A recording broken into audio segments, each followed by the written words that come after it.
தேனில பெடக்குயில் கூவையில உன்னுடைய வேதனைய நான் அறிஞ்சேன்.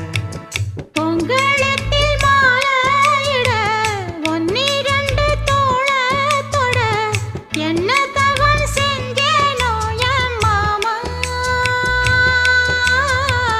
வண்ணக்கிளி கையத்தோட சின்ன சின்ன கோலமிட உள்ள மட்டும் வழியே நானே உள்ள மட்டும் வழியே நானே.